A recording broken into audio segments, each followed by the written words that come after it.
Vehicle braking systems, disc, drum, and regenerative brakes. Brakes are the unsung heroes of every vehicle. We often talk about engines, horsepower, electric motors, or fuel efficiency. But nothing matters more than a car's ability to stop safely and reliably.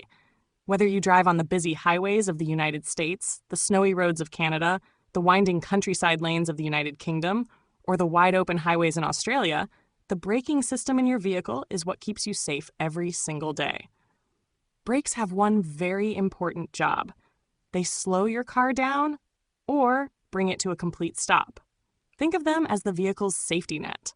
When you see a red light, a stop sign, or a hazard ahead, you trust that pressing the brake pedal will reduce your speed quickly and safely. Brakes don't actually grab the road itself. Instead, they slow the wheels of your car. And when the wheels slow down, so does the car. This happens by converting the car's moving energy into another form, usually heat. Most modern vehicles, especially in the USA, Canada, the UK, and Australia, use disc brakes. You can often see them through the wheels of your car. They look like a shiny metal disc. That's why they're called disc brakes. Imagine you're riding a bicycle with handbrakes. When you squeeze the brake lever, pads press against the rim of the wheel. That friction slows you down. Disc brakes in cars work in a similar way. When you press the brake pedal in your car, a system squeezes special pads against a spinning metal disc attached to each wheel. The friction between the pads and the discs slows the wheel down, and the car stops. Disc brakes are popular because they give strong, steady stopping power. They work well even in wet weather. Water tends to get flung off the spinning disc, so the brakes keep working well in rain or snow. Another reason is heat. Brakes get hot during use, especially when you're driving downhill or stopping suddenly. Disc brakes cool down faster than other types. This makes them safer for modern, heavier, and faster vehicles. Before disc brakes became common, most cars used drum brakes. You'll still find them today, often on the rear wheels of smaller or more budget-friendly cars and trucks. To picture how drum brakes work, imagine an empty metal bucket. Inside the bucket are two curved brake shoes. When you press the brake pedal, those shoes press outward against the inside of the bucket. The friction slows the wheel. That's basically how a drum brake works. The drum is a round metal housing that spins with the wheel. When you press the brake, the shoes inside push outward against it, slowing it down.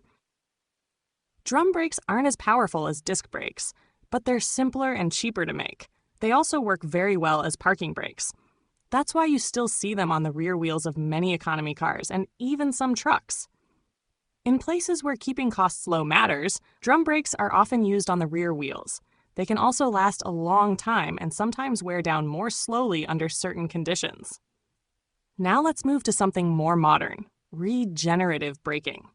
This technology is common in electric vehicles and many hybrids in the USA, Canada, the UK, and Australia.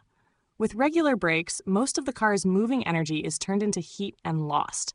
Regenerative brakes do something smart. They capture some of that energy and feed it back into the battery. Think of it this way. When you're pedaling a bike and you stop pedaling suddenly, you can feel resistance if the bike's motor is switched on. That resistance can actually generate electricity. Electric cars use the same idea. When you lift your foot off the accelerator or press the brake, the car's electric motor switches roles. It slows the car down and works as a generator at the same time. Some of the energy that would have been lost as heat is stored instead and later helps power the car. If you've ever driven an electric or hybrid vehicle, you may have noticed the car slows down as soon as you take your foot off the accelerator. That's regenerative braking at work. Many drivers like it because it feels smooth and reduces how often they need to press the brake pedal. When we compare the three systems, disc brakes give strong and reliable stopping power in almost all weather. Drum brakes do the job, but they can lose strength if they get too hot. Regenerative braking saves energy, but it doesn't replace the need for good disc or drum brakes for hard stops. When it comes to durability and upkeep, disc brakes often need their pads changed, but are easy to service. Drum brakes last longer, but can be a bit more work to service when they do wear out.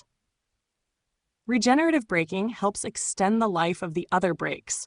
since it handles much of the slowing down before the pads even touch the discs or drums. In terms of cost, disc brakes are a little more expensive than drum brakes, but the extra performance and safety are worth it. Drum brakes are cheaper and common on budget-friendly cars. Regenerative braking is built into electric and hybrid vehicles, so you don't buy it separately, but those cars can cost more upfront. For most drivers in the USA, Canada, the UK, and Australia, a car with front disc brakes and rear drum or disc brakes is perfectly safe. If you drive an electric or hybrid car, you'll benefit from regenerative braking automatically. Truck drivers often stick with drum brakes for their durability and for how well they handle heavy loads, but many modern trucks now use disc brakes, at least on the front wheels. If you live in a rainy or snowy climate, like parts of Canada or the northern United States, disc brakes are usually the better choice because they handle moisture well. No matter what type of brakes your car has, safety depends on keeping them in good condition. Get them inspected regularly. Replace brake pads or shoes on time. Keep brake fluid at the right level. A well-maintained braking system can save lives. Brakes don't just protect you, they protect everyone sharing the road with you. The automotive world is changing. As electric vehicles become more common in North America, Europe, and Australia, regenerative braking will play a bigger role in daily driving. Future cars may combine advanced disc brakes with even better regenerative systems, providing both great stopping power and improved energy efficiency. Self-driving vehicles and advanced safety features also rely on strong, responsive brakes. That makes it more important than ever to understand and care for your vehicle's braking system. Brakes may not be as exciting as engines, flashy designs, or high-tech screens, but they are the most important safety feature of every car. Whether it's the reliable disc brake, the tried-and-true drum brake, or the energy-saving regenerative brake, each type plays a vital role in keeping you safe on the road. By understanding these systems, you become a more confident and responsible driver. Next time you press the brake pedal, you'll know what's happening beneath your car and appreciate the technology that brings you to a smooth, controlled stop. Here's one final thought. Braking systems are more than just parts made of metal and rubber. They represent decades of progress in making driving safer for everyone. Every improvement in brakes, from the earliest drum systems to today's regenerative technology, has saved countless lives. As we move towards smarter, cleaner, and more advanced vehicles, the humble brake will continue to evolve. It reminds us that safety is and always will be the foundation of innovation.